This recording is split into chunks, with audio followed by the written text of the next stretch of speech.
പാറശാല ഷാരോൺ രാജ് വധക്കേസുമായി ബന്ധപ്പെട്ട ഏറ്റവും പുതിയ വിവരങ്ങൾ പുറത്തു വരുന്നുണ്ട്. ശിക്ഷാവിധി പ്രഖ്യാപിക്കുന്നതിന് മുമ്പായി ജഡ്ജി ഗ്രീഷ്മയെ വിളിച്ചു വരുത്തി കാര്യങ്ങൾ ചോദിച്ചറിയുന്നു. തനിക്ക് 24 വയസ്സ് മാത്രമേ ഉള്ളൂ, ശിക്ഷ ഇളവ് നൽകണമെന്നാണ് ഇപ്പോൾ ഗ്രീഷ്മ ആവശ്യപ്പെട്ടിരിക്കുന്നതാണ് മനസ്സിലാക്കാൻ കഴിയുന്ന വിവരങ്ങളുമായി കമലേഷ് നെയ്യാറ്റിൻകര കോടതിക്ക് മുൻപിൽ നിന്ന് ചേരുന്നു.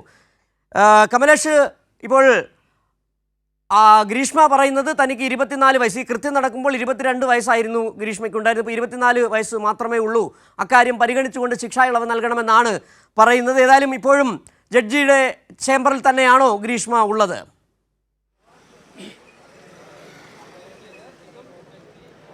സിജു, തീർച്ചയായും ഈ വിഷയവുമായി ബന്ധപ്പെട്ട് ജഡ്ജിയോട് ഗ്രീഷ്മ കാര്യങ്ങൾ വിശദീകരിക്കുകയാണ്. ഈ ശിക്ഷാവിധി സംബന്ധിച്ച് എന്തെങ്കിലും പറയാനുണ്ടോ എന്നാണ് കോടതി ഗ്രീഷ്മയോട് ചോദിച്ചത്. അതിനോട് പ്രതികരിക്കുമ്പോഴാണ് ഈ തൻ്റെ പ്രായമടക്കം, തനിക്ക് 22 വയസ്സാണ് എന്നതടക്കമുള്ള കാര്യങ്ങൾ ഗ്രീഷ്മ കോടതിയോട് ചൂണ്ടിക്കാട്ടുന്നത്. തനിക്ക് പറയാനുള്ളതെല്ലാം എഴുതി നൽകാമെന്ന് ഗ്രീഷ്മ അറിയിക്കുകയും ഇതിൻ്റെ ഭാഗമായി എഴുതി നൽകുകയുമാണ് എന്നതാണ് നമുക്കിപ്പോൾ മനസ്സിലാക്കാൻ കഴിയുന്നത്. അതോടൊപ്പം ഈ പ്രായം പരിഗണിക്കണം എന്നൊരു കാര്യമാണ് ഗ്രീഷ്മ മുന്നോട്ട് വെച്ചത് എന്നാണ് നമുക്ക് മനസ്സിലാക്കാൻ കഴിയുന്നത്. വിദ്യാഭ്യാസ രേഖകളെല്ലാം തന്നെ കോടതിക്ക് മുന്നിൽ ഗ്രീഷ്മ കാണിച്ചിട്ടുണ്ട്. ഇപ്പോൾ നിലവിൽ ചേംബറിന് മുന്നിൽ ഈ അഡീഷണൽ സെഷൻസ് കോടതിയിലെ ചേംബറിന് മുന്നിൽ, ജഡ്ജിയുടെ ചേംബറിന് മുന്നിലാണ് ഗ്രീഷ്മ ഉള്ളത് എന്നാണ് നമുക്ക് മനസ്സിലാക്കാൻ കഴിയുന്നത്. ഏതായാലും ഈ ശിക്ഷ സംബന്ധിച്ച് എന്താണ് പറയാനുള്ളത് എന്ന ചോദ്യം സ്വാഭാവികമായും പ്രതിയോട് ചോദിക്കാറുണ്ട്. ആ നിലയിലുള്ള ചോദ്യത്തിനാണ് ഇപ്പോൾ ഒരു മറുപടി. തൻ്റെ പ്രായം പരിഗണിക്കണം എന്ന, നേരത്തെ നമ്മൾ സൂചിപ്പിച്ചതുപോലെ തന്നെ ഈ പ്രായം പരിഗണിച്ച് ശിക്ഷ ഇളവ് വേണമെന്ന വാദമായിരിക്കും പ്രതിഭാഗം മുന്നോട്ട് വെക്കുക എന്ന് നമ്മൾ നേരത്തെ തന്നെ പറഞ്ഞിട്ടുള്ളതാണ്. ആ നിലയിൽ തന്നെയാണ് ഇപ്പോൾ ഗ്രീഷ്മ ചേംബറിൽ ജഡ്ജിയോട് കാര്യങ്ങൾ വിശദീകരിക്കുന്നത് എന്നാണ് നമുക്ക് പ്രാഥമികമായി ഇപ്പോൾ മനസ്സിലാക്കാൻ കഴിയുന്നത്. ആ തരത്തിലുള്ള വിവരങ്ങളാണ് ഇപ്പോൾ ലഭ്യമാകുന്നത്. സിജു, കമലേഷ്, അന്ന് ഈ വലിയ ഈ കൊലപാതകമുണ്ടായ സമയത്ത് കേരള സമൂഹം വല്ലാതെ അത്ഭുതപ്പെട്ടു പോയ ഒരു കേസാണ്. കാരണം 22 വയസ്സ് മാത്രമുള്ള ഒരു പെൺകുട്ടി, ഉന്നത വിദ്യാഭ്യാസം, MSc ആണ് വിദ്യാഭ്യാസ യോഗ്യത എന്ന് തോന്നുന്നു ഈ ഗ്രീഷ്മയുടെ. അങ്ങനെ വിദ്യാഭ്യാസ യോഗ്യതയുള്ള ഒരു 22 വയസ്സുകാരിയായ ഒരു പെൺകുട്ടി ഇത്രയ്ക്ക് ആസൂത്രിതമായൊരു കൊലപാതകം ചെയ്യുമോ എന്നുള്ളൊരു ചോദ്യമാണ് അന്ന് കേരള സമൂഹം ചോദിക്കുകയും ചെയ്തത്. അതേ ചോദ്യങ്ങൾ തന്നെയാണ് ഇപ്പോൾ ഗ്രീഷ്മയോട് ഒരുപക്ഷെ കോടതിയും ചോദിച്ചിട്ടുണ്ടാകുക. ആ അർത്ഥത്തിൽ ആ കാര്യങ്ങൾ ചൂണ്ടിക്കാട്ടിക്കൊണ്ട് ശിക്ഷാ ഇളവ് നൽകണം. തൻ്റെ പ്രായം ചെറുതാണ്, തനിക്ക് 24 വയസ്സേ ഉള്ളൂ, തനിക്ക് ഇനിയും പഠിക്കാൻ ആഗ്രഹമുണ്ട്, വിദ്യാഭ്യാസ രേഖകളടക്കം കാണിക്കുകയും ചെയ്യുന്നുണ്ട്. പക്ഷേ ഈ കൊലപാതകം നടത്തുമ്പോൾ ഇതൊന്നും ഓർമ്മ വന്നില്ലേ ഗ്രീഷ്മ എന്ന് ഒരുപക്ഷെ കേരളത്തിലെ മറ്റ് ജനങ്ങൾ ചോദിക്കുന്നുണ്ടാകാം. ഏതായാലും ഇന്ന് വിധി ഉണ്ടാകുമെന്ന ചില സൂചനകൾ നമുക്ക് ഇത്തരം കാര്യങ്ങളിൽ നിന്ന് മനസ്സിലാക്കാനും കഴിയുന്നുണ്ട്. സാധാരണഗതിയിൽ ശിക്ഷ വിധിക്കുന്നതിന് മുമ്പ് ജഡ്ജിമാർ ഇങ്ങനെ ചോദ്യങ്ങൾ ചോദിക്കാറുണ്ട്. എന്താണ് സാധാരണഗതിയിൽ ഈ കേസിൽ വിധി വരുമ്പോൾ ഒരുപക്ഷെ ഈ പ്രതിയുടെ പ്രായം പരിഗണിക്കാറുണ്ട്, അതോടൊപ്പം വിദ്യാഭ്യാസ യോഗ്യത പരിഗണിക്കാറുണ്ട്, മുൻപ് കുറ്റകൃത്യങ്ങളിൽ പങ്കാളിയായിട്ടുണ്ടെന്നുള്ള കാര്യങ്ങൾ പരിശോധിക്കാറുണ്ട്. അതിൻ്റെ സ്വാഭാവികമായൊരു നടപടിക്രമമാണ് ഇപ്പോൾ നടന്നുകൊണ്ടിരിക്കുന്നത്. ഇതിനുശേഷം ഇനിയിപ്പോൾ നിർമ്മലകുമാരനും അവിടെ ഉണ്ടല്ലോ, നിർമ്മലകുമാരൻ എന്തെങ്കിലും പറയാനുണ്ടോ എന്ന് കോടതി ചോദിക്കുകയും ചെയ്യും.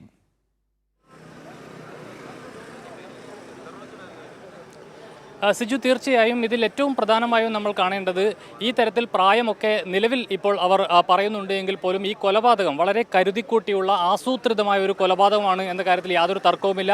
അത് കോടതി കഴിഞ്ഞ ദിവസം കണ്ടെത്തുകയും ചെയ്തിരുന്നു.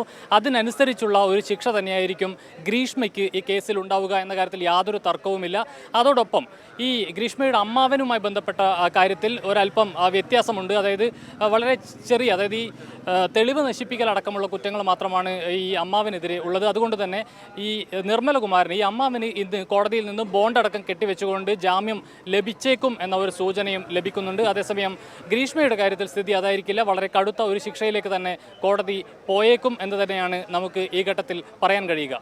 സിജു, കമലേഷ്, അതുതന്നെ കമലേഷ് സൂചിപ്പിച്ചതുപോലെ നിർമ്മലകുമാരനെതിരെയുള്ള കുറ്റം തെളിവ് നശിപ്പിക്കാൻ കൂട്ടുനിന്ന് തെളിവ് നശിപ്പിച്ചു എന്നുള്ളത് തന്നെയാണ്.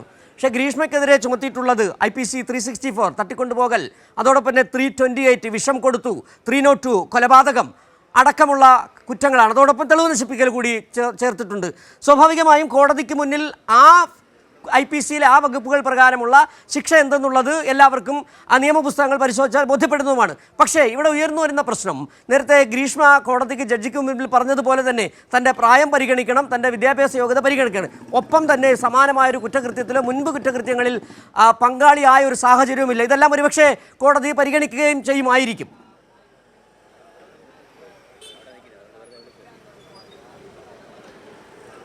തീർച്ചയായും ഇത്തരം വാദങ്ങളെല്ലാം ഗ്രീഷ്മ മുന്നോട്ട് വെക്കുന്നുണ്ട് എന്നാണ് നമുക്ക് ഇപ്പോൾ മനസ്സിലാക്കാൻ കഴിയുന്നത്. പക്ഷേ അത് എത്രത്തോളം കോടതി മുഖവിലേക്ക് എടുക്കും എന്ന കാര്യത്തിൽ സംശയമുണ്ട്. അത് തീർച്ചയായും കോടതിയുടെ വിധി വരുന്നതോടുകൂടി മാത്രമേ നമുക്ക് അക്കാര്യത്തിലൊരു വ്യക്തമായ ഒരു ചിത്രം തെളിയുകയുള്ളൂ എന്ന കാര്യത്തിൽ യാതൊരു തർക്കവുമില്ല. ഏതായാലും ഈ കൊലപാതകം സംബന്ധിച്ച് പല തരത്തിലുള്ള കാര്യങ്ങൾ മുന്നോട്ട് വരുന്നുണ്ട് എന്നുള്ളതാണ്. ഈ കൊലപാതകം ചില അന്ധവിശ്വാസവുമായി ബന്ധപ്പെട്ട ചില കാര്യങ്ങളെ മുൻനിർത്തിയാണ് ഈ കൊലപാതകം നടന്നത് എന്നതടക്കമുള്ള കാര്യങ്ങളിൽ ചില അഭിപ്രായങ്ങൾ മുന്നോട്ട് വരുന്നുണ്ട്, ചില കാര്യങ്ങൾ മുന്നോട്ട് വരുന്നുണ്ട്.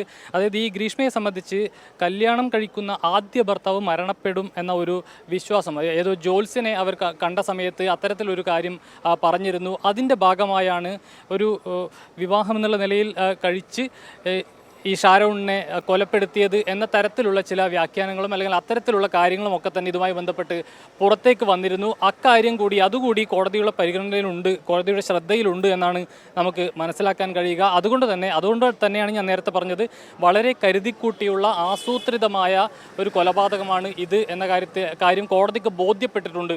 അതുകൊണ്ട് തന്നെ ഈ ഇത്തരം കാര്യങ്ങളൊക്കെ ഇത് ചില അഭിപ്രായങ്ങൾ മാത്രമാണ്. പോലീസ് നടത്തിയ സാധ്യതയുണ്ടോ പോലീസ് നടത്തിയ അന്വേഷണത്തിൽ ഇത്തരത്തിൽ വിവരങ്ങളൊന്നും വന്നതായി നമുക്ക് മനസ്സിലാക്കാൻ കഴിയുന്നില്ല. പക്ഷേ ഇവിടെ അന്ന് തന്നെ ഈ കേസ് വന്നപ്പോൾ ഷാരോണിനെ കൊലപ്പെടുത്തിയതുമായി ബന്ധപ്പെട്ട് വന്ന വിവരങ്ങൾ പോലീസ് നൽകിയത് തന്നെ ഷാരോൺ രാജുമായി പ്രണയത്തിലാകുന്നു, ഷാരോൺ രാജുമായി രഹസ്യമായി വിവാഹം കഴിക്കുന്നു. അതിനുശേഷമാണ് വീട്ടുകാരുടെ നിർബന്ധത്തിൽ ഒരു സൈനികരുമായിട്ടുള്ള വിവാഹം നിശ്ചയിക്കുന്നു. അവിടെ ഷാരോൺ രാജു തടസ്സമായി മാറുകയാണ്. ആദ്യം തന്നെ ഗ്രീഷ്മ പറയുന്നു പ്രണയത്തിൽ നിന്ന് പിന്മാറണം. ഷാരോൺ രാജു കൂട്ടാക്കാത്ത സാഹചര്യത്തിലാണ് ജ്യൂസിൽ കഷായത്തിനടക്കം വിഷം നൽകി കൊലപ്പെടുത്തുകയും ചെയ്യുന്നത്. അതിന് കൃത്യമായൊരു ആസൂത്രണം ഗ്രീഷ്മയ്ക്കുണ്ടായിരുന്നു. ഈ ആസൂത്രണം ചെയ്യുമ്പോൾ ഗ്രീഷ്മ മാത്രമായിരുന്നു എന്നുള്ളതാണ് പോലീസ് ഇപ്പോൾ കണ്ടെത്തിയിരിക്കുന്നത്. ആ കൊലപാതകം നടത്തിയതിന് ശേഷം പക്ഷേ അമ്മാവൻ സഹായിച്ചു എന്നുള്ളതായിരുന്നു പോലീസ് കണ്ടെത്തുകയും ചെയ്തത്. പക്ഷേ അമ്മയ്ക്കെതിരെ തെളിവുണ്ടായിരുന്നില്ല. ഈ കാപ്പിക്കോ എന്ന് പറയുന്ന കളനാശിനി കഷായത്തിൽ കലർത്തി കൊടുത്തു. അതിനുശേഷം 11 ദിവസത്തോളം ഷാരോൺ രാജ് ആശുപത്രിയിൽ കിടക്കുന്നു. അതിനുശേഷം മരണത്തിന് കീഴടങ്ങുകയും ചെയ്യുന്നു. മറ്റ് കാര്യങ്ങൾ ഈ പറഞ്ഞതുപോലെ അന്ധവിശ്വാസം അടക്കമുള്ള കാര്യങ്ങൾ പലതരത്തിൽ പല കോണുകളിൽ നിന്ന് പല അഭിപ്രായങ്ങളായിട്ടാണ് വന്നുകൊണ്ടിരിക്കുന്നത്. പക്ഷേ ഇത് ആ ചോദ്യം അപ്പോഴും വരികയാണ്. ഇത്ര ഉന്നത വിദ്യാഭ്യാസമുള്ള ചെറുപ്പക്കാരിയായ വളരെ പ്രായം കുറഞ്ഞ ഒരു യുവതി ഇത്തരം അന്ധവിശ്വാസങ്ങൾ കീഴ്പ്പെട്ടുകൊണ്ട് അങ്ങനെ പോകുക എന്നുള്ളതാണ്. പക്ഷേ പോലീസ് കണ്ടെത്തിയത് ആദ്യ കാമുകനായ ഈ ഷാരോൺ രാജിനെ ഒഴിവാക്കാൻ വേണ്ടി തന്നെ നടത്തിയ കൊലപാതകമാണ്. മറ്റൊരു വിവാഹത്തിലേക്ക് പോകുമ്പോൾ സൈനികനുമായുള്ള വിവാഹം നടക്കുമ്പോൾ ഷാരോൺ രാജ് തടസ്സമായി നിൽക്കുന്നു. അതുതന്നെയാണ് പോലീസ് കണ്ടെത്തുകയും ചെയ്തത്.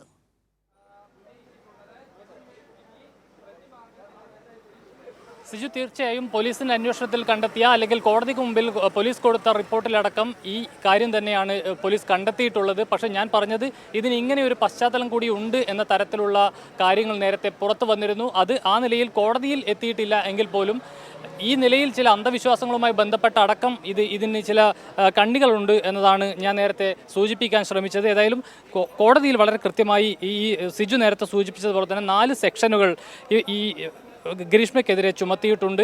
അവയെല്ലാം നിലനിൽക്കും എന്ന് കോടതി കഴിഞ്ഞ ദിവസം കണ്ടെത്തുകയും ചെയ്തു. 2 പേരും, ഒന്നാം പ്രതിയായ ഗ്രീഷ്മ അതുപോലെ തന്നെ 3-ാം പ്രതിയായ ഗ്രീഷ്മയുടെ അമ്മാവൻ നിർമ്മലകുമാരൻ, ഈ 2 പേരും കുറ്റക്കാരെന്ന് കോടതി കഴിഞ്ഞ ദിവസം വിധിക്കുകയും ചെയ്തു.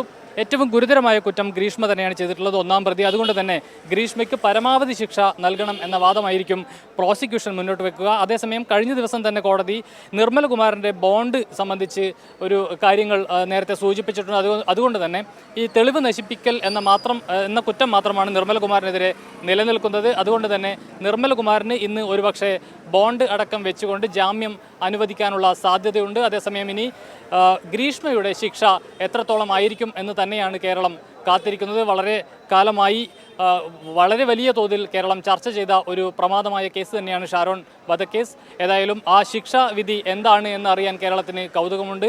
ആ ആകാംക്ഷയിലും പ്രതീക്ഷയിലും തന്നെയാണ് കേരളം ഒന്നടങ്കം കാത്തിരിക്കുന്നത്. സിജു.